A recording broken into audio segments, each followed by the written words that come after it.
Today, Australia's economy is worse than you think. Hi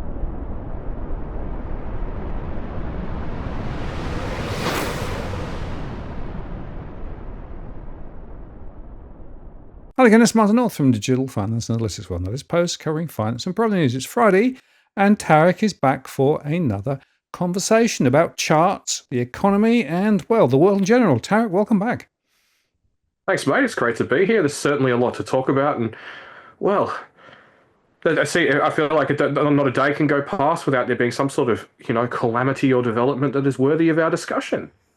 Yeah, I think we should make these podcasts a lot more frequent and longer because there's so much to talk about. We had the Freedom of Information release about what the RBA's modelling is doing, which was quite fascinating and didn't get a lot of coverage, but that was quite important. And then, of course, we had some more economic indicators which suggested that maybe inflation is rearing its head again. And of course, people started thinking, well, maybe the Reserve Bank won't cut rates as much as people thought. And then, of course, Michelle Bullock came out and said, well, yeah, inflation's a bit hot. And then, of course, we've got the government messing around with, trying to work out where to spend and how not to spend, and ramping up the debt even more.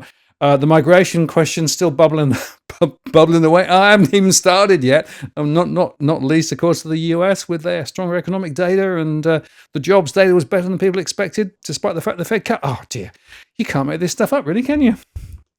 No, it's kind of funny. It feels like that it's only been, I think, 3 weeks since we last had a chat, and I feel like it feels like more like 3 years. Just there's so much going on. I mean, even just here politically, you've got the sort of rumblings over the future of the leadership of the Liberal Party. What exactly is going to be the stance of the Liberal Party on migration? And well, not only that, but if they start messing with migration, what then is their stance going to be on things like housing? Because it's going to be very difficult to try and support the housing market without migration at elevated levels. Yes, and it is fascinating to me that the migration question is still bubbling away. But to my mind, a lot of people haven't really understood and joined the dots between, demand, not just for property, but for services, more people wanting to go to see the doctor, hospitals, driving around. So it's creating huge pressures. So unlike in the 50s and 60s, where there was strong migration, strong house building, and strong infrastructure investment, what we've got at the moment is strong migration and not a lot else, really. That's a good point, because you look back at, say, for example, public investment, and you factor in all the various ways that public investment used to feed into the economy. So that's publicly owned corporations, through the states, through the local councils, you name it, just public investment in general. That back in, for most of the period between the sort of 1950s and the 1970s, even to a degree the early 1980s, that averaged somewhere between around about 7 and 10% of GDP, generally towards the upper end of that particular sort of range. Today, despite the fact that we have this absolutely huge level of migration in recent years, and despite the fact that infrastructure today relative to GDP is a lot more expensive than it used to be, it's only about 5% of GDP. So we aren't seeing that investment in public infrastructure that we need to in order to be able to keep up with this huge population growth. And that's despite the fact that many of us are going to be paying more for our services, things like water. Sydney Water came out recently, said bills are going to go up by more than a third in order to, you guessed it, prepare the infrastructure for more demand. So it's rather incompatible with some of the rhetoric coming from the political class that everything is fine and we can totally take this and afford it, when in actual fact the costs are being put onto households, both in the form of higher bills and also just lesser quality services and more congested infrastructure. Yeah, and there's some really fascinating information out of the most recent Hilda surveys. Now, I'm always skeptical of Hilda because, of course, it's 2 to 3 years old before it actually comes out. And it doesn't necessarily represent the true story, because they underrepresent the impact of migration on their survey base because of the methodology. They actually admit that in the most recent report. But there were two takeouts. One was that households are today paying an ever higher proportion of their income in tax than ever before, and you can see the trend growing over time. The other is that the disposable income is putting a lot of pressure on a lot of households, and which is a nice segue into your slides actually, because that's where you start the conversation too about the fact that households, working adults in particular, well, they're under the gun. As usual, the charts will be available at burnouteconomics.com. The link will be in the description.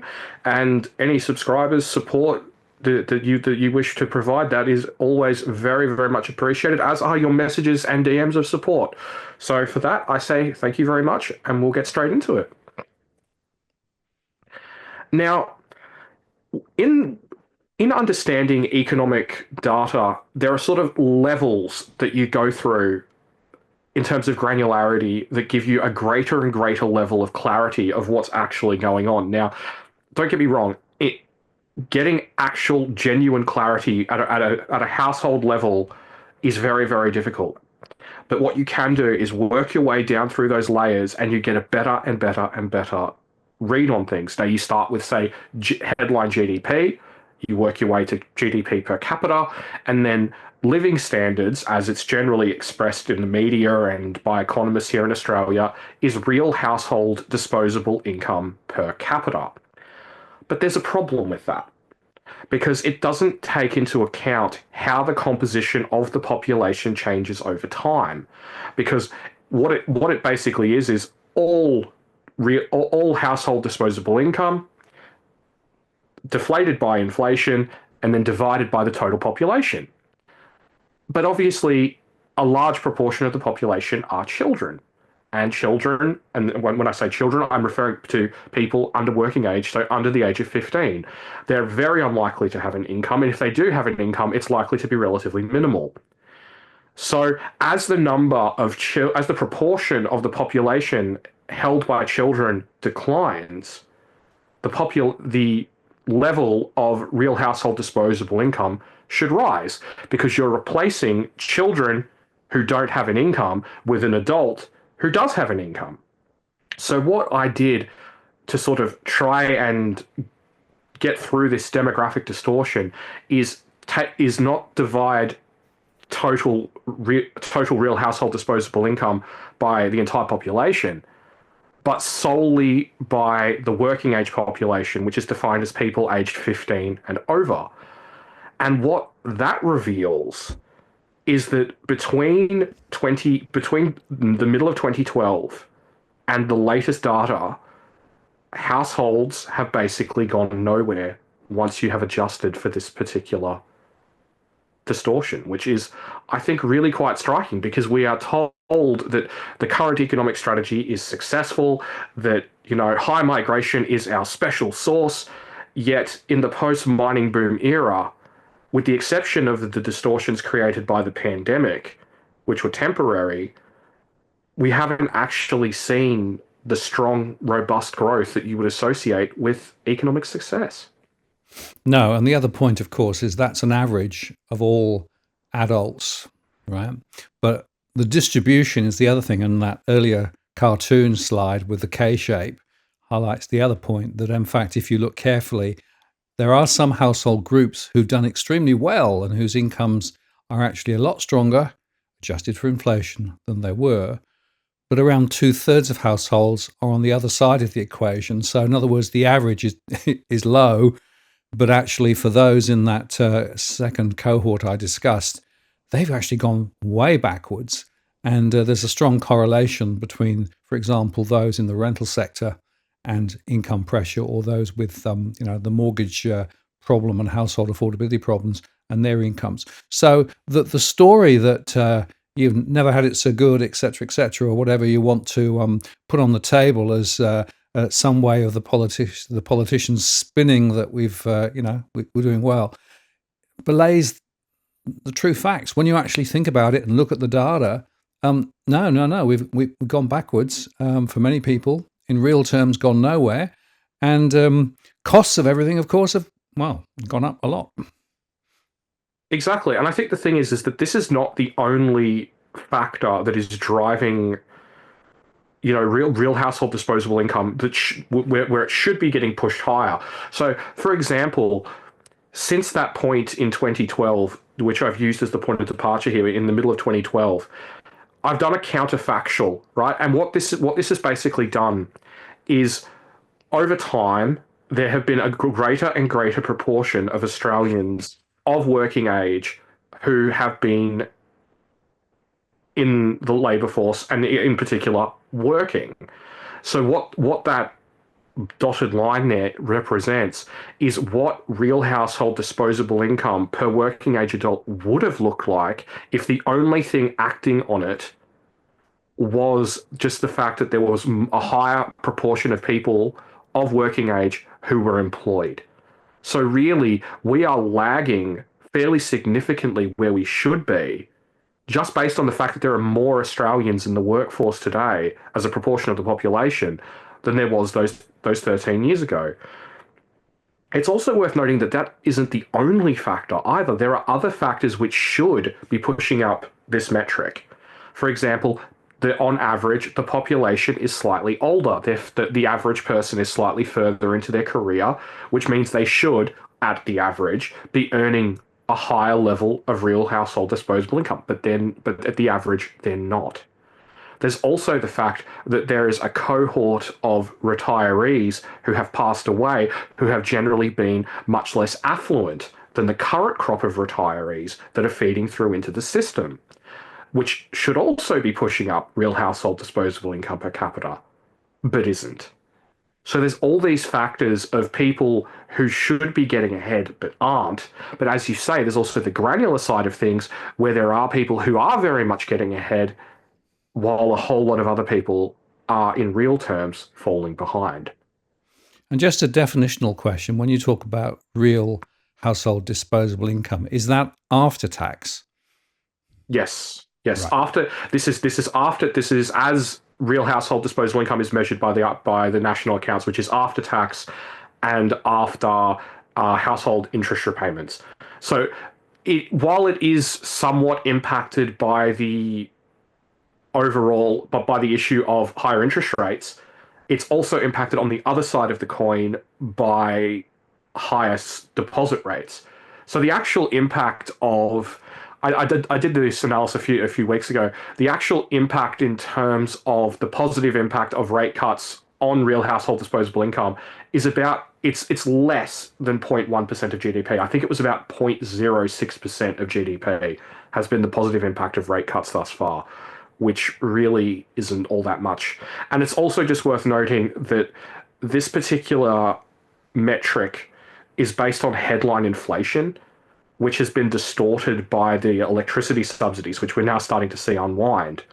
I mean, you may have the chart from the ABS, Martin, of the 24.6% increase in year on year in electricity prices.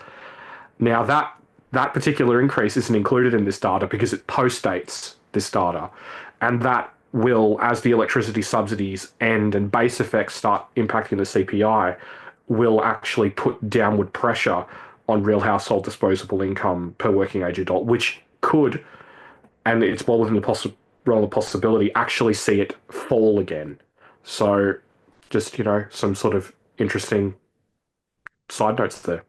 Yeah, and 2 points. The first is that the latest inflation numbers, which came out this week, which is only monthly, were actually quite a lot stronger than many people expected.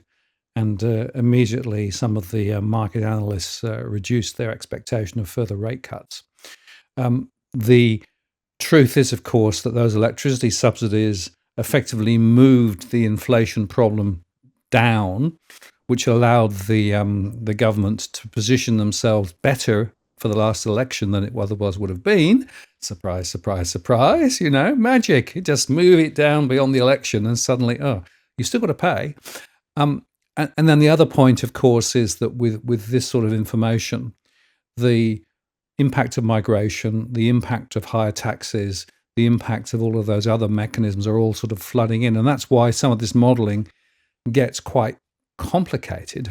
But the truth is, when you talk to real ordinary Australians, as I do in the surveys, they know they know that it's tougher than it was, a lot tougher than it was, and so they call the politicians out when they say no, everything's good, wages growth is much stronger now, yeah, everything's good. The Michelle Bullock saying, "Well, we expect households to start spending some more." There's a gap. There's a big gap between the political spin or even the RBA spin and reality on the ground. And I actually think that more and more people are beginning to say, hang on a moment, this isn't working for us. No, I thoroughly agree. And I think that that is really where we're at as an economy, because we've got the RBA, we've got the government saying, oh, the private sector's going to, take the baton, the private sector's going to bounce, blah, blah, blah, blah, blah. And perhaps that will be true. I don't think we can say unequivocally one way or another. But I think that the early evidence from things like the labor market suggests that that pathway out of the government reliant economy that we have really sort of found ourselves entrenched in over the last couple of years in particular, is going to be quite a lot more challenging than the RBA governor and some of the sort of bullish bank commentary would suggest. Well, that takes us quite nicely into the non market versus market conversation, right? When, of course, the government stoked the jobs market in the public sector very strongly in recent times, to the point where non market jobs is where all the action has been. But they can't go on doing that because that costs. And of course, that's one of the reasons why the deficit's are so big. And in fact, your next slide gets rather nicely into that particular issue. It does indeed. Now, what we saw in around about the third quarter of 2023 is market-based jobs growth really started to stall out. Now, market-based jobs are basically jobs in all industries, with the exception of public administration, education, and healthcare and social assistance. Now, as you can see there, the market-based jobs very much stalled out around that time and has since somewhat recovered, but is still relatively anemic, all things considered. Meanwhile, non-market jobs rocketed. You saw a lot of, government-supported jobs, things like the NDIS, things like state-based public service jobs, etc., all played a major role in supporting jobs growth throughout 2023 and into 2024. But late in 2024, non-market jobs growth began to stall. And that is when we've started to see this rise in unemployment. Now, I believe it was Alex Joyner at IFM recently who said that basically if the participation rate had remained the same, unemployment would be about 4.44% at the moment instead of 4.24%, which would be already a fairly hefty clip above the RBA's target for the middle of 2027, which basically says unemployment will peak at 4.3%. So I think that there's a fairly hefty chance here that we could see unemployment push above the RBA's target. And if I think we get significantly above the target, particularly if it starts to really take off, I think we can start to see some panic cuts from the RBA. Very interesting. And I guess the question that you got to ask yourself is the problem with the non-market jobs is that it puts ever greater weight on the government, either state or federal, to continue to pay. And that's one of the reasons why the debt levels are so high. Victoria, of course, is probably one of the worst states at the moment in terms of what's going on for all sorts of reasons. But the question is, rate cuts from the RBA won't necessarily create momentum in the private sector. Private investment is very low at the moment. And in a time of uncertainty, firms tend to hold on to workers initially, but don't stop recruiting new workers. But if things go on, then the working population question comes, well, I've got to lose a few more people. And we've seen a few examples, from the banks, for example, starting to announce job cuts at the moment and saying, well, AI is going to do some of the work for us, and some other sectors too. So the job story ahead, I think, is one to watch. It's not necessarily going to be that positive. And I'm not sure that rate cuts and maybe, one or two more rate cuts are coming, is going to be enough of a catalyst to really turn the ship around. I think the problem is that rate cuts, as we traditionally understand them, from when I say traditionally understand them, I mean from a textbook perspective.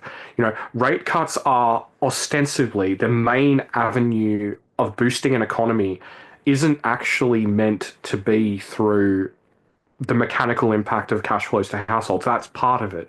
But the main impact is meant to be through incentivizing business investment. Yet that isn't how it works in Australia, and that's not how it's worked for a very long time. Now, don't get me wrong, we saw a boost to business investment during the pandemic, but I think that has a lot more to do with the, sort of $500 billion worth of combined stimulus by the RBA and the various levels of government. But in terms of the actual impact of driving business investment, driving private sector investment, it doesn't really work the way that it's meant to, and it hasn't. Basically, I would say probably since the at best the early to mid 2000s. So we're really in a position where the main impact rate cuts have is through the wealth effect, is through boosting asset prices, in particular property prices. So that is really the means by which we are, by which the RBA can boost the economy, particularly as we've discussed before, because we are seeing that larger pool of savings that households have. So the actual mechanical impact of on households is lower than it used to be because of the fact that households have bigger savings and are now getting less on those deposits. So I think we are very much a nation here reliant on the housing market firing, on asset prices, rising, and that's supporting consumption growth, and by extension, the economy, rather than a more traditional reliance on business investment pulling us out of this particular hole. I think that's a great point, Tarek, and that I think explains why the enhanced first-time buyer support programs were brought forward to October 1. 5% deposit, 15% support available from the government, effectively supporting the LMI, so lower costs. And, the only game in town is stoke them prices. Exactly. And I think the thing is that it's just worth noting that we've reached a point now where basically organic entry into the property market is becoming an endangered species in terms of new entrants. Like you've got, on one hand, you've got the government. Housing Australia talked up a report a while back where basically they said up to 40% of new market entrants received some form of federal assistance to get into the market. Now, with Albo's scheme, I suspect that particular proportion is going to get even higher.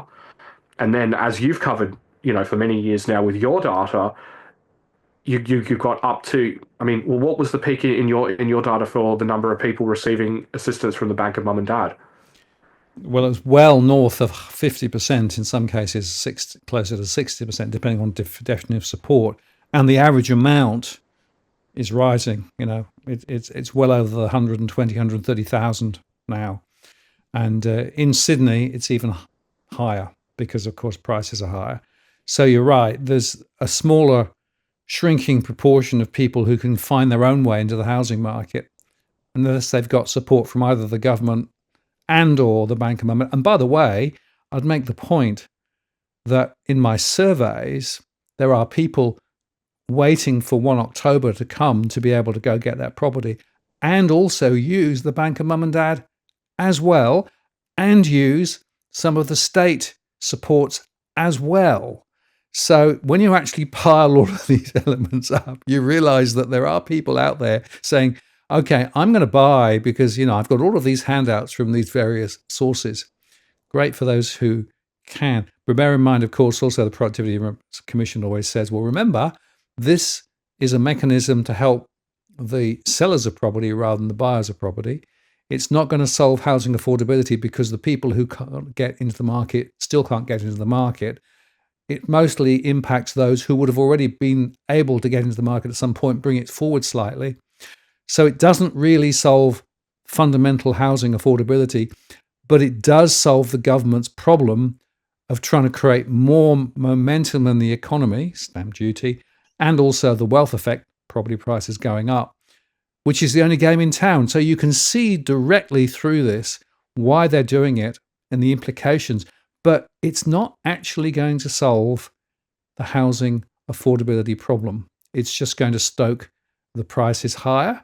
And it's interesting to note the latest ABS data for the last quarterly lending statistics. They do it quarterly now, unfortunately. The average across Australia, the average first-time buyer loan is now $550,000, and that's the highest it's ever been. It's tracking quite a lot higher. And of course, it's a lot higher in Sydney relative to some other places. So it's a mess. But yeah, the government is putting all of its eggs in the property basket again. Yeah, I was just wondering, have you sort of done like research over time as to what proportion of first home buyers are receiving both assistance from their parents or from family and some form of assistance from the federal government? Is that a data set that you have, or? The answer is yes. And about 2/3 of those who get the first time buyer grant is getting some other form of help as well. Wow, you'll have to send that to me. I would love to get into detail on that. I'll look that data out, and it's been growing. So if you go back, there was a big peak through the COVID period with Home Builder and all that sort of stuff. But if you go back into the previous generation, it tended to be either or. You got a bit of help from bank and mum and dad, or you got help from.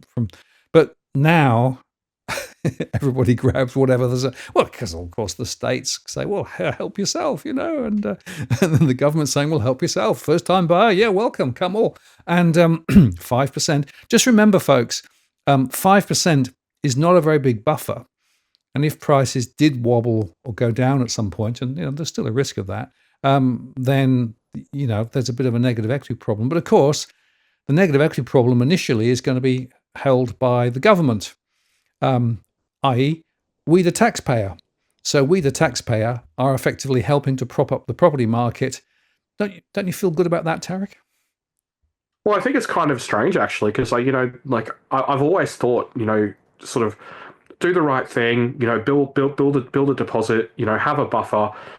But it turns out that despite my best efforts and the best efforts of lots of people who are aspiring home buyers, we could end up in a situation where the government makes such a mess of things, we're actually paying for being in negative equity without ever actually having a mortgage. I know. What a privilege. Just, they always say it's such a privilege to be an Australian. And yeah, in 2025, it certainly is. Yeah. And it comes back to the fundamental problem, which is that the housing engine is the only game in town at the moment from the government. You can see it quite clearly, but it doesn't solve any of the fundamental structural issues. And if we move to another angle on this and think about the population growth, right? And just remember, folks, the population growth in Australia is quite a lot stronger than most other places. Yeah, exactly. Now, this articulates the part of the sort of real world issue with that level of population growth quite nicely. Now, what this charts is the level of jobs growth for stable unemployment starting in January this year. And what we've got there in the red is the actual number of jobs that we've actually managed to grow within the economy. So basically, we're not keeping up with the level of population growth, the level of jobs growth that we need in order to keep up with the level of population growth, which is resulting in higher unemployment. And if not for that fall in the participation rate, we would be seeing significantly higher unemployment. And if this trend continues, well, I don't really want to say exactly how quickly this could go quite badly. No, and it's interesting, I mentioned earlier on the Freedom of Information request where the RBA disclosed some of the charts they didn't put into their statement of monetary policy last time around. And it's interesting that they have reduced their theoretical neutral interest rate down a little bit, actually quite a lot. It depends on a few sensitive issues. Basically, they said, well, we got to actually maybe adjust pre-COVID and what have you, right? But the other interesting one was that the NARA, in other words, what is the rate of employment that is actually neither adding nor subtracting, went up. So their latest modelling is sort of, again, pulling in a couple of different directions, which I thought was quite fascinating. Yeah, and I've got the detailed information now. So the RBA's model showed in March that the neutral rate was 2.9% in the middle of 2024. That's about 0.7 percentage points lower than its previous estimate of 3.6%. So that's sort of the neutral interest rate. And with regard to this wonderful thing, the non-accelerating inflation rate of unemployment, NARO, has climbed to 4.83% in the first quarter from 4.69%. And then they said, well, actually, there are various other separate studies using other labour market indicators that suggest an aggregate NARO of around 4.3 to 4.4%, which possibly is slightly lower than the RBA's working assumption of 4.5%. So all over the place. Enough to make the point that they're a bit caught because on one hand, they may be saying, well, the neutral rate is down a bit, but the narrows up a bit. So, and I come back to these technocrats playing with their models and trying to sort of mess with all of these different variables, and they produce all of these wonderful charts that are completely meaningless. And I'm thinking, what world are they in? Don't they understand what's going on down on the ground in real people household land? You know what? I mean, obviously the answer is no. But I think one of the things that's really interesting is how can they know? You know, like when you really think about the sort of challenge that the RBA has faced now, you know, like you and I both give the RBA a fair bit of curry, you know, for their mistakes, and they have made a lot of fairly big mistakes. You know, no rate cuts for years and sorry, no rate rises for years to come, and all that sort of nonsense commentary. But I do feel for them in terms of their ability to actually accurately forecast the future because one, it's hard, but two, they don't know what the government's going to do. They don't know, like, you know, they could have sat back at the start of 2022 and been like, okay, inflation's going to be this, unemployment's going to be that, and we'll figure it out. And then all of a sudden it's like, oh my god, net overseas migration just come in at like 400% what it was meant to for the second quarter of 2022. Now what do we do? You know, this blows our unemployment forecast to bits. And I think that's one of the major problems for the RBA going forward because we are seeing that reacceleration in population growth. You're seeing it in the national accounts. You're seeing it in the working age population inside the labour force survey, and when we're also seeing it within the admittedly now rather controversial net long-term and permanent arrivals data from the ABS. Now, none of those are gospel, don't get me wrong, but there is that evidence that to suggest that migration may be reaccelerating, which means that we're going to need more jobs created for the unemployment rate to stay stable, not less. And that could really complicate matters for the RBA, and that could push up unemployment quite a bit faster than they would like. So I agree with you that the truth is that their theoretical model cannot model reality. And they've been very bad at making good predictions about what's going to happen because, of course, it's there are so many variables. But what I find fascinating is how so many of the economists sort of hang on the every word from the RBA and go into deep dives and all of this as though somehow the RBA is a perfect oracle of truth. And it reminds me of the old prophets, that they come down off the mountain with their stone tablets and saying, oh, we've got the answer. Well, no, actually, they are just muddling along like everybody else. And I think last time I sort of commented on this earlier in the week, actually, I made the point that they're, as much in the dark as we are really with what's going on. And not least because, of course, it's complicated internationally speaking as well as locally. But the net takeout of all of this was the expectation potentially of lower interest rates ahead may be questioned. In fact, a couple of the recent analysts have now said, well, maybe then we're not going to see a rate below 3.6% for any time soon, which again, of course, creates another problem for people. So yeah, it's complicated, folks, but don't necessarily take what the RBA says as gospel because they're muddling along just as much as anybody else. Exactly. And I think there's also just the issue of the internal politics of the RBA. which is admittedly something that isn't terribly well understood. One day it will be. I think it'd be nice when that book is finally written. But unfortunately, we can't talk too much about that as it stands today. But then there's also the political pressure Yeah. on the RBA as well. So there are those issues, I think, and I think that if we do start to see unemployment pick up, the pressure on the RBA to cut, regardless of what's happening with inflation, is going to be huge. And I think we could see a fairly hefty blow up between the government and the RBA over cuts to rates if unemployment does begin to surge uncomfortably higher. Well, and of course, the question there is: has the government stacked the board in, the monetary policy decision board, and are there people who are more politically aligned with what the government is trying to do rather than actually the economic technocrats from the RBA? And that will be an interesting thing to look at.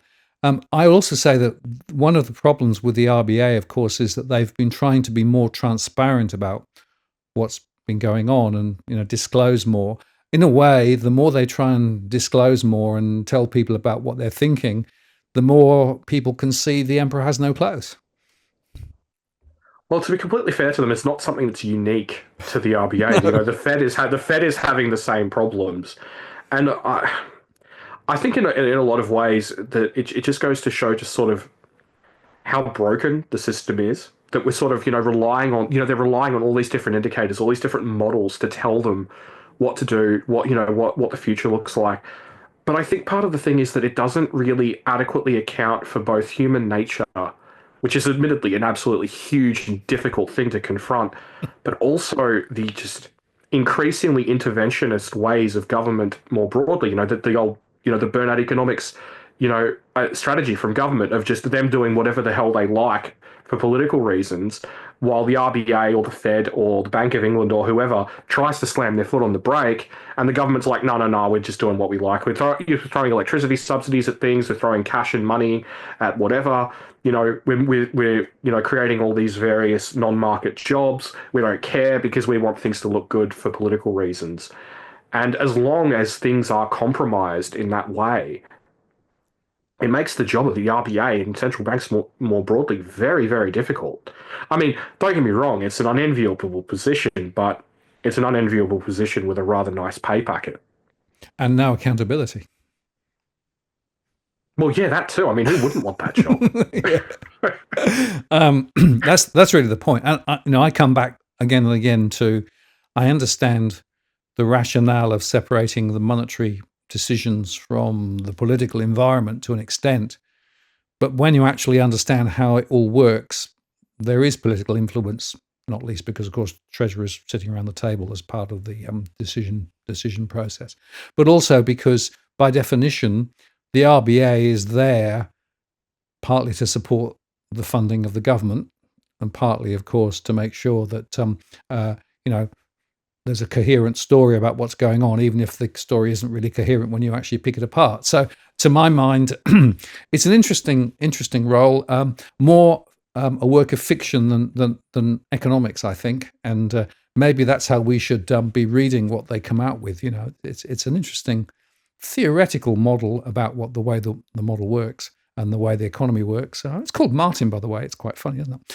And the fact of the matter is that it has huge impact on real people, because real people are actually trying to work out what to do and get by. But the amount of stuff written about it and all of the opining that we see, it's more heat than light. And maybe one way to reduce pollution is to reduce the amount of heat and light produced from all of these economists talking about these numbers when they come out. Maybe we should save a bit there, and we'd be better off. Well, I mean, I guess that's one way of single-handedly achieving the 62% emissions target by 2035. Yeah, exactly. We've got to find some way of doing it. Now, we touched on population, but you've got this next chart, which I think is absolutely fascinating with regards to the comparison between the population growth in Australia and the advanced economies, and something doesn't look right. Yeah, it's really quite amazing because, there's this sort of narrative that runs through the Australian political discourse that Our immigration levels are normal. Our population growth levels are normal. And the simple reality is that that's not true. Now, this was put together by in one of the chart packs from IFM investors, but I've done my own charts going back, decades and decades, and basically what it shows is that developed world migration runs at somewhere around about zero point 0.4 to 0.5%.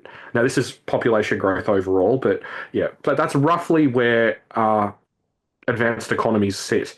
Now, it's worth noting that part of the recent surge in population growth for advanced economies, because of the fact that that does include the Eurozone and the UK, has also just been due to the war in Ukraine. So that is a factor. And now that that issue is becoming, we are seeing, significantly reduced refugee flows from Ukraine, we're now starting to see that population growth fall back somewhat.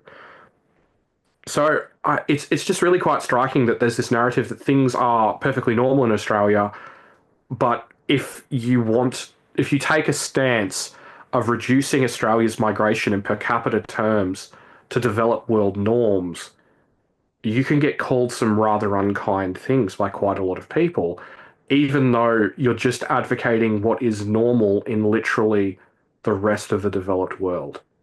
Well, it's become so politicized as an issue, hasn't it? And anybody who's talking about highlighting the migration question is immediately put in the in the R category.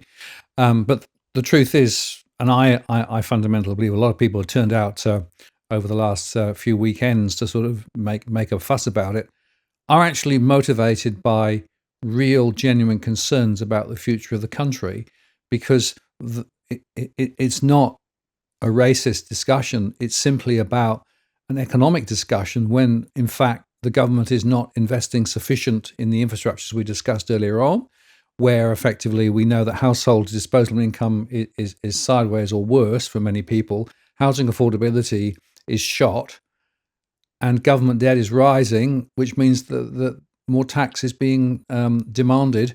And by the way, also, of course, we've got the government. We're talking about digital IDs and talking about controlling the message over social media. So you've got a whole bunch of sort of threads to this, and I think people are just saying, "Hang on a moment, it's not working for us. We need to find a way of just highlighting the fact that we're concerned about what's going on." And I do believe it's a much broader concern rather than the very small minority who are actually there to just to create a fuss and to create to mayhem. But unfortunately, what I'm seeing is the politicians are dismissing it all, saying, those people are just you know neo Nazis or whatever, and we don't need to take it seriously. I mean, I think there's a really serious issue here. I concur, and I think that there needs to be a reframing of this issue, because it's all well and good for people to say, "Oh, well, Australia's normal." I don't think that the onus is on the people trying to say that we need lower migration to prove their point. Now, don't get me wrong. There are people, say like Leith Van Onselen at Macro Business and all manner of other people doing great data work on this, proving why this is such a huge issue. There's even some good papers from government agencies proving that the migration intake is far too large and we have a growing housing shortage. But realistically, if we are such a departure from the norm, which the chart very much illustrates, the onus should be on those who want to depart from the norm to justify their position, to justify why they think Australia needs to be big, why we need to have a migration intake that's almost three times the size of the developed world average. I think that is where the discussion needs to be taken, because realistically, if you sort of average out the developed world norm, or you even sort of average out the Australian norm up to sort of the pre-big Australia era, they both arrive at a relatively similar area of somewhere between 0.4 and 0.6 of the population coming from migration. Now, if you were to then magically impose that on Australia at roughly an average level, it's a migration intake of about 135,000, which is something that Cameron Murray has also covered in his work, which puts that right in the butter zone of roughly what you want in terms of the maximum possible impact, the maximum possible positive impact on demographics. And if you do it right, you get the workers that you need. The problem is, by the government's own admission, the assistant immigration minister, the former home affairs minister, our system is broken and it's poorly targeted. And I have seen absolutely no major meaningful moves to actually address that, despite the fact that you're literally talking about a speech delivered by Claire O'Neill, the then Home Affairs Minister, talking about the severe issues with the migration system and the rising number of temporary visa holders. Irony there. Over 2.5 years ago. So I just think that's rather funny. I agree. And interestingly, there's a similar discussion going on in the UK at the moment. And in fact, Starmer is now talking about bringing a digital ID system in the UK, mandatory digital ID system, which you have to be able to show digital ID to work because he thinks a lot of people are going into the black economy in the UK. But the most interesting statistic came out recently to show that there was a very high proportion of migrants coming in who were not workers. And what that means is they bring in families or relatives, etc., etc. And the statistic was so shocking that people sort of recoiled in horror to think just how many people were coming in, basically putting more pressure on the infrastructure and the healthcare system in the UK, but not necessarily bringing in more momentum in terms of helping with the economy. And interestingly, the analysis also showed that a lot of people who were coming in and were official migrants were actually also working in jobs, and they were being paid well below the average on those jobs. So the migration story in the UK is a combination of a lot of non-working people coming in and a lot of people coming in as cheap cannon fodder for the labour market. And I suspect that something similar is happening in Australia, but actually the data sets in Australia are pretty weak when it comes to trying to understand the composition of some of those things. Well, I mean, there is the data from the University of Melbourne, which took a fairly sizable survey of the workforce of people aged 18 to 30, and it found that a third were being underpaid by 40% or more. Now, I think that is emblematic of a exploited underclass of people. Now, that exploited underclass is so large that it can't only be people on visas. There has to also just be regular people as well being caught up in that too. But it is just an absolutely enormous number of people. You're talking, well over 1 million people in that age cohort potentially being exploited. And I think that's just emblematic of just the issues that we face, that there's all these problems and there's no real appetite. I mean, if you said to someone, 30 years ago, a third of people are being exploited who are workers aged 18 to 30, it would have been a national scandal. But today it's just the cost of doing business. It's just the way things are. And I think it's just emblematic of just how far we've fallen in terms of just accepting just the challenging consequences of the choices made by our leaders. And just on the topic of Britain, Britain should be a very, very concerning cautionary tale for Australians, because the British consensus on migration, whatever of it existed, has been utterly destroyed. There are some polls in the UK now where a majority of respondents with an opinion believe that a sizable proportion of more recent migrants, including legal migrants, should be deported. That is a deeply concerning trend. And Australians just look around. Well, we're the multicultural success story. That would never happen here. No, the thing that insulates Australia from those sorts of thoughts and political extremism is the fact that we have been lucky. It's luck. It's the fact that we've had, governments blessed with resources, export revenue to the tune of almost $500 billion a year in some years, falling out of the sky, giving them the ability to paper over every little crack in the economy. Well, not every little crack, but enough cracks in the economy to be able to maintain the cohesion that they need to do what they're doing. But when things get challenging, people are going to, we are going to end up like on that pathway to Britain. At what pace, I'm not, I can't say, but we are on that pathway, and because of the mistakes made by the government. And I think the thing is that, Australians, I think, are conceptually okay with the idea of migration if it's done at the right level. If it's done at a level that benefits everyone, the migrants and the existing populace. And I think for the vast majority of Australia's history, that was true. But it hasn't been true in quite a while. And I think that initial chart with, the working age population disposable income is, emblematic of that. You know, we haven't seen the system work for everyday Australians since the end of the mining boom. Absolutely. And it's interesting that in the UK, the term modern day slavery has really started to find its way into the conversation. In other words, people are actually working in very poor conditions for very poor wages, and there's not much they can do about it because they're caught within the system.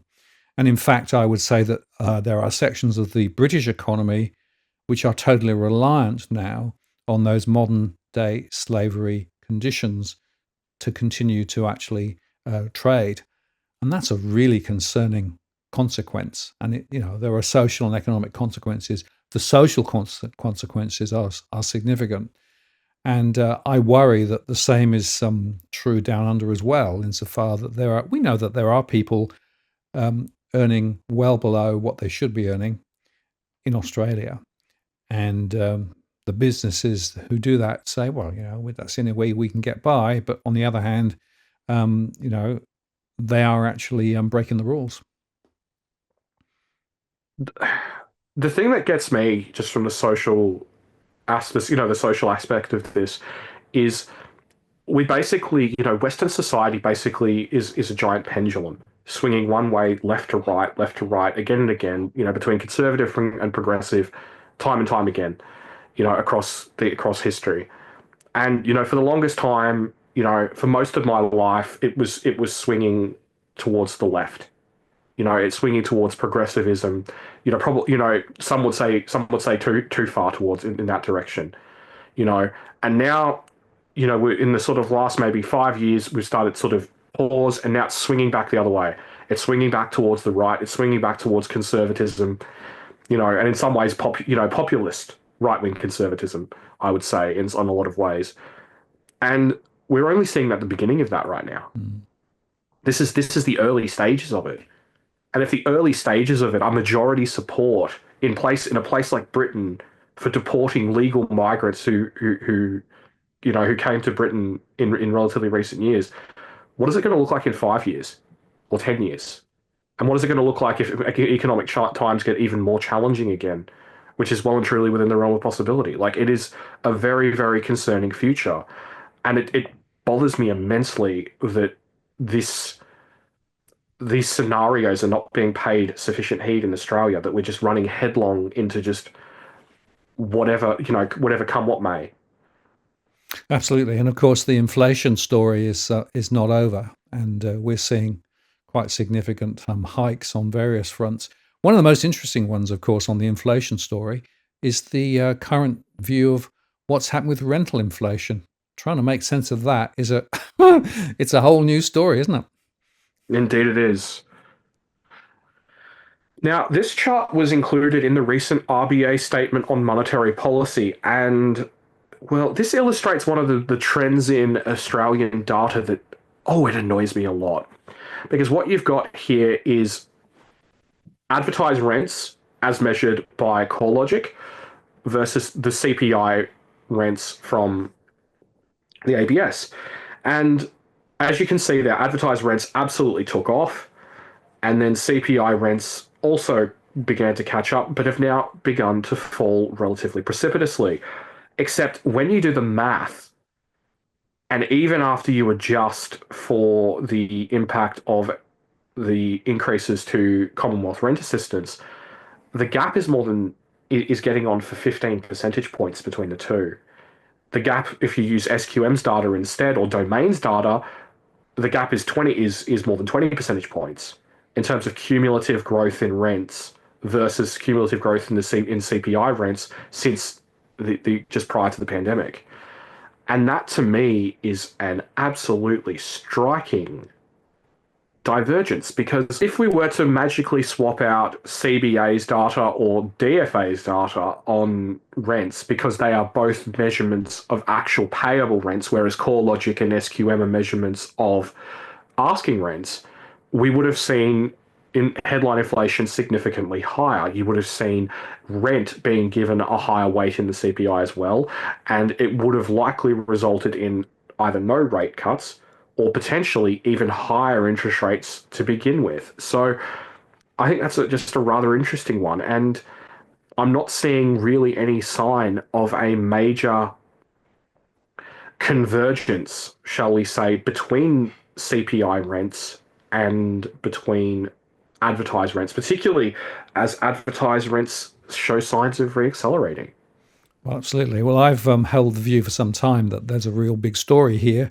Not that the mainstream want to cover it very much, but there is this gap between the advertised rents, which of course are the empty properties that are available for somebody to go and rent. And remember, of course, that that varies across the country, different rents in different places, and then the actual physical rent that people are paying. CPA measures it, I measure it, and both CBA and I are seeing much higher rates of rental inflation because the existing rents are being put up, and 10% increases are not unheard of in my data at the moment in some areas.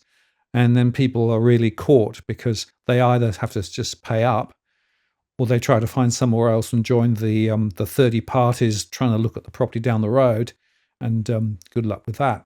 So there is a fundamental question here, and I have to come back to the view that the CPI numbers are pretty wobbly on a number of different bases, but the rental one is one that I think is really questionable.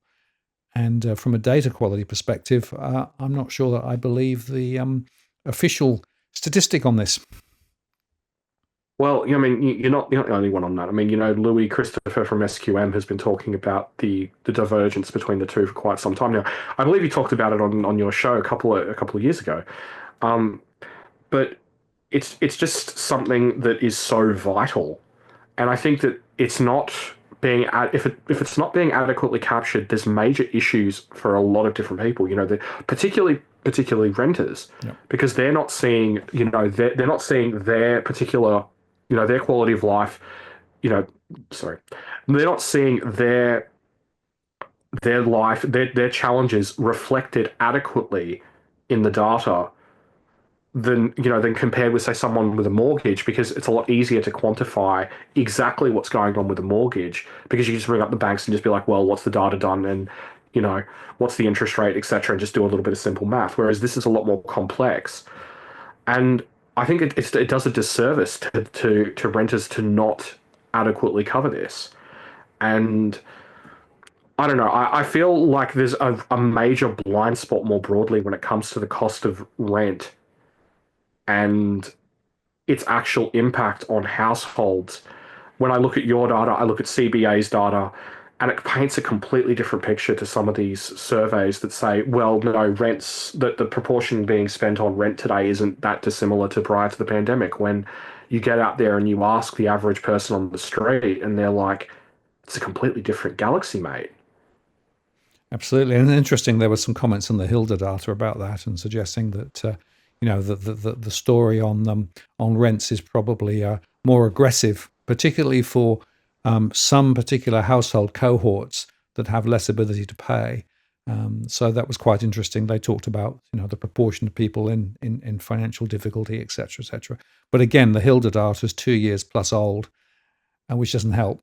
We want more frequent data than that, more recent data than that. And as I mentioned earlier on, the Hilda data also underrepresents the cohorts that have come into the country relatively recently, which is important because in my data, it's the first generation migrants who actually record the highest level of mortgage stress, which is quite interesting, right? So people come in trying to find somewhere, paying through the nose for it, and end up in financial difficulty almost immediately, which comes right back to our earlier conversation then about high migration as well. It's all linked. It is, and to be completely honest with you, I find it I'm not going to go into this, too heavily again because it's something that we've discussed in the past. But I just think it's a little bit silly the way that we that basically if you take issue with the level of the migration intake, you're seen as anti-migrant when actually, as you say, some of the people being hit hardest by the challenging conditions are newly arrived migrants. So, let's just be clear on exactly what we're reaping and exactly what we're sowing in that particular vein. Mhm. Yeah, and people perhaps who are thinking about migrating to Australia should do a little bit of work on understanding what it's like to be in Australia, and especially trying to get into the housing sector, for example, in the rental sector. And it's not necessarily easy. So, just important little public service announcement there. Now, talking about public service announcements, there was an interesting piece of analysis done relating to climate change, and of course, all the discussion about climate change. And so, relevant piece of data that you've got here. Yes, this poll was taken of ABC readers in 2019. Now, just a sort of, you know, qualifier. This was taken of ABC News readers. So obviously there is going to be a slight slant towards the viewpoints and the ideologies favoured by the ABC News base. Now, what exactly you believe that slant to be, I'll leave you to make up your own minds because I don't have the data to prove things one way or another. But there you go. What this chart shows is what level of annual financial commitment Australians would make in order to pay for climate change action. Now, this reflects another study done by the University of Chicago, which has been running theirs for a number of years, which basically says that Americans are very much in favor of climate change action conceptually.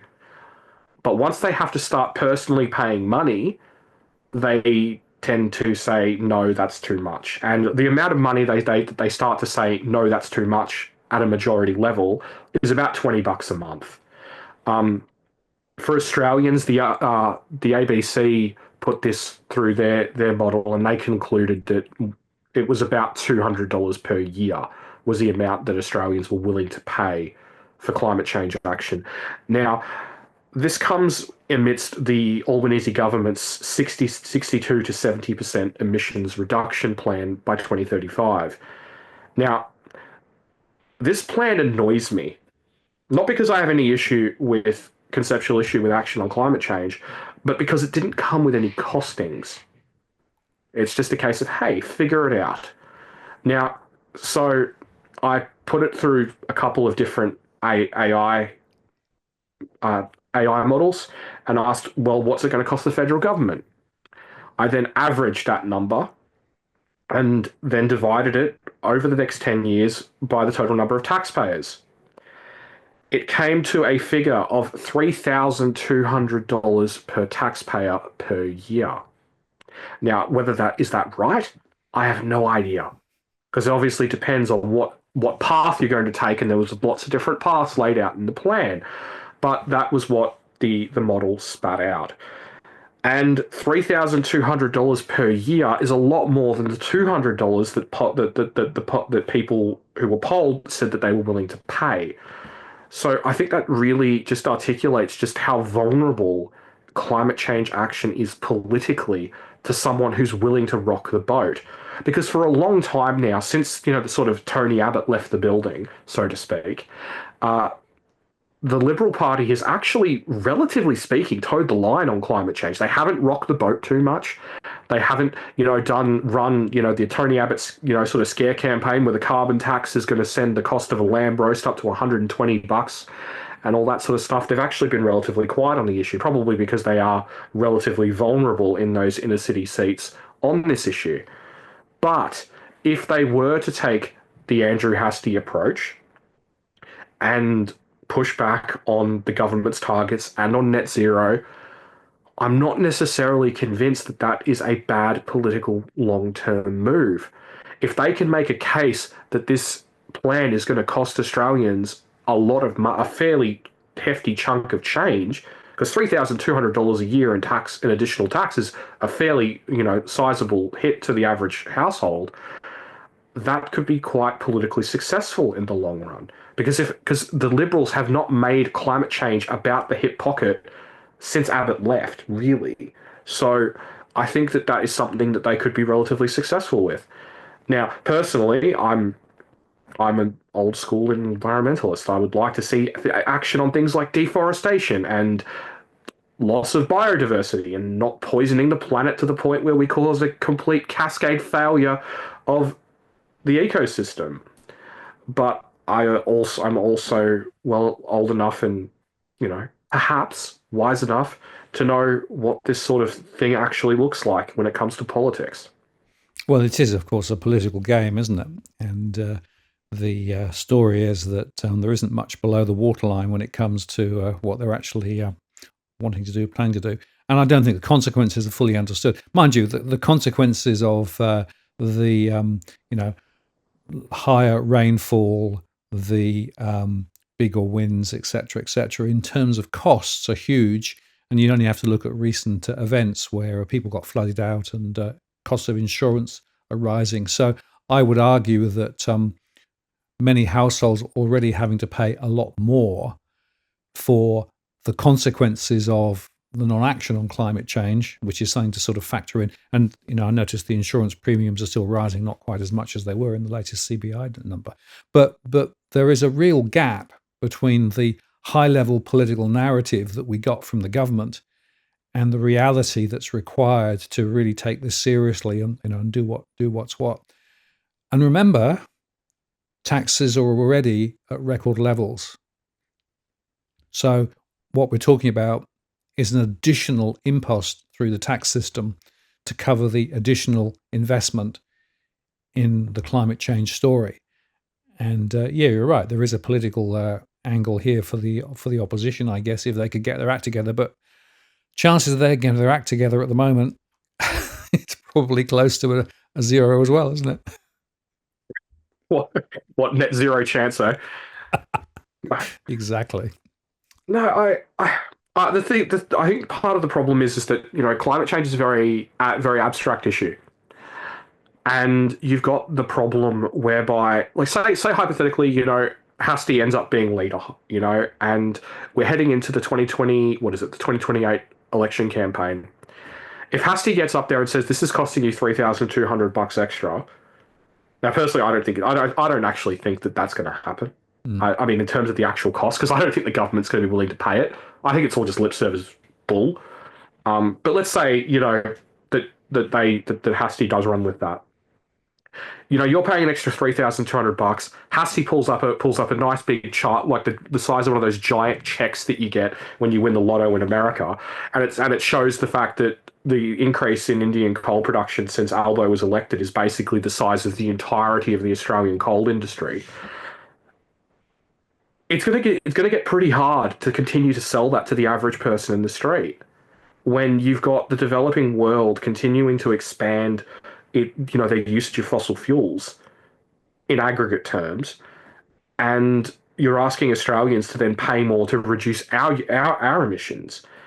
And because at the end of the day, on a even medium term time horizon, it's an abstraction because the developing world is going to keep pushing up emissions. Things are going to keep, in terms of the modeled impact, things are going to keep getting worse.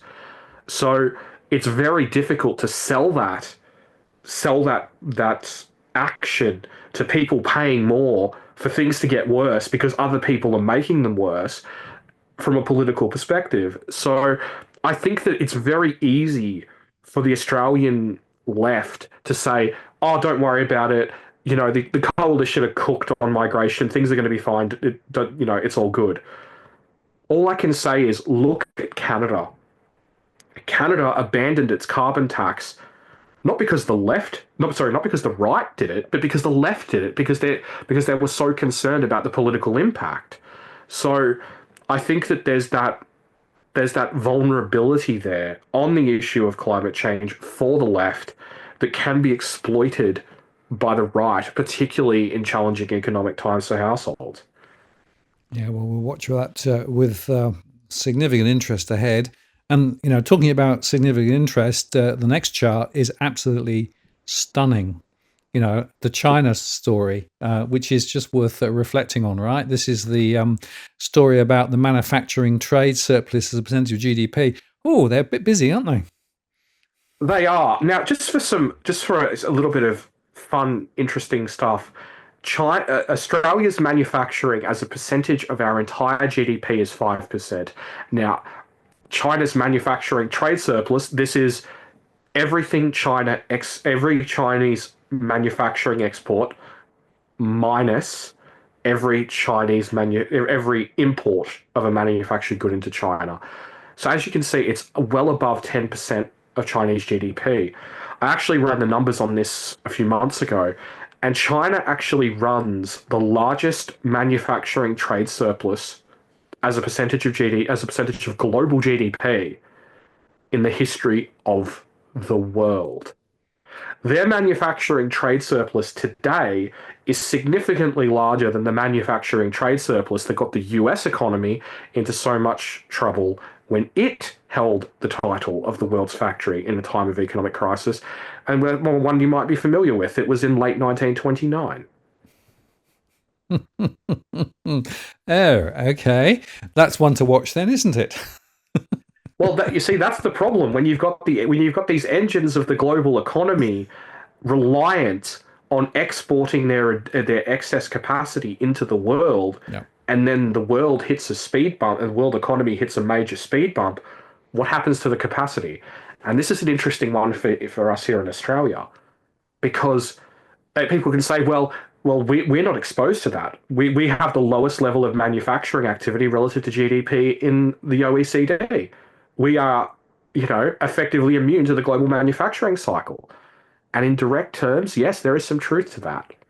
But indirectly, we're exposed to the global manufacturing cycle by our reliance on the Chinese economy, whereby if you factor in the all of the various cash flowing to the manufacturing activities, which is the building of machinery for manufacturing, the actual manufacturing of goods, the manufacturing of transport goods, which is ships, cars, buses, locomotives, you name it, you're talking about well in excess of 40% of China's steel capacity, which would be impacted by a downturn in the Chinese manufacturing sector.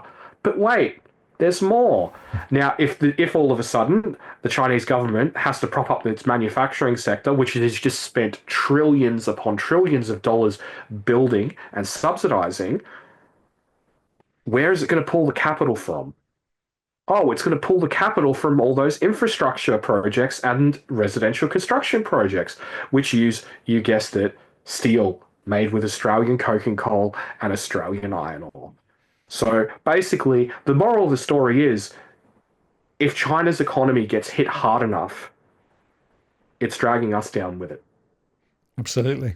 And we are very reliant on the China story for the other leg of the stool, housing being one and the exports of minerals, particularly the other leg of the stool.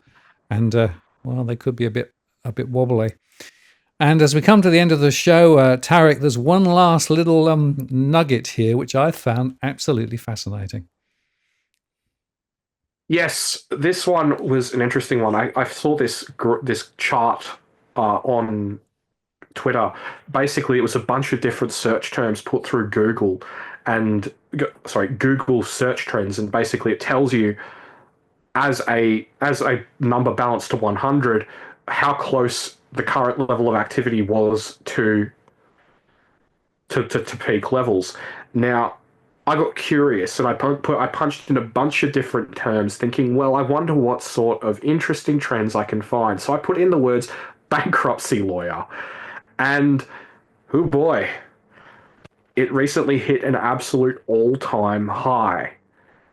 A level that is almost was actually over double what it was during the actual declared global financial crisis recession. So, yeah, I think that at a individual level, some Americans might be in trouble, but it's also worth noting that the US economy is increasingly less reliant on those on the lower socioeconomic rungs of society. because it is increasingly an economy for the affluent and by the affluent, with 10%, with the top 10% of Americans now accounting for half of all consumer consumption spending. Yeah, and that's a killer stat, isn't it? And we're coming right back to the K shape and the fact that there are some doing very well and some not doing very well. Um, Unfortunately, that same trend is also true in the UK and certainly in Australia. I see it in my surveys too. And I do find it quite interesting that the political, um, momentum seems to be more aligned with those on the upside of the K rather than the downside of the K. And I think that's a pretty disgraceful commentary on the way that the political system is not currently working for the majority of ordinary people. I concur, and I will just also just very briefly add to that that I don't think that any of the populists, Trump, Farage, you name it, are really actually, what's the word, acting in the interest of the average person in the street, in the interest of Main Street, as they say in US politics, because, well, you look at the numbers and things are not getting better out there. They're getting worse. They're getting more divided. Trump celebrates pumping the stock market when all that's doing in effect is making the rich richer. It's not the poor who are, riding this particular wave. So yeah, it's a bit of a mess. And I think it's funny that people think of Trump as sort of like the end game, the final boss of right wing populism. Oh boy, he's just the beginning, my friend. I'm afraid that you're right, Tarek. And I think over the next few years, as some of these things play out, we're going to see more contention between the different philosophies underlying it. In fact, I played a few older shows while I was actually on holiday last week, and I had Michael Hudson talking about the fact that the structure of the economy is owned by the wealthy, designed for the wealthy, at the expense of everybody else. There's nothing new about that. You can go right back and see it in Roman times and Greek times. It's always been the same. So the debt slavery might be different today, but it is still just as much in play. And of course, I had a show from Steve Keen when he was talking about the fact that actually it's the generation of credit, which is actually sustaining debt, which is actually developing the momentum in the economy, but it's not necessarily sustainable for a lot of people. So there's some really, really important principles here. And what we've been touching on today, I think, is the economy continues not to work well for the majority of people. And yet, for the few, everything's fine. It's always been thus. But for the majority, not so much. Yes, and I agree. And I think the thing that we really need to look at as a society, both in Australia and around the world, is who are we fighting for? Mm. Who are we stand? No, not who are we fighting for, but who are we standing for? Who are we standing with? Like I look at some of the people who give the government here in Australia their sort of unquestioning support, and it's so weird seeing people put out business lobby lines. Things like, oh, well, if we didn't have migration so high, there'd be shortages of workers. And it's like, so let's just be clear, okay? Let's just be clear about the trade-off being made. So you wanted workers because the business lobby demanded them, and now we've got this enormous rental crisis that's one of the worst in the world, and the rental crisis in the US ended 2.5 years ago, right? That's the choice that you're making. That's the choice that you're moralizing. And I just think people just need to take a bit of a cold, hard look at the situation and think about who they're really standing with and what they're standing for.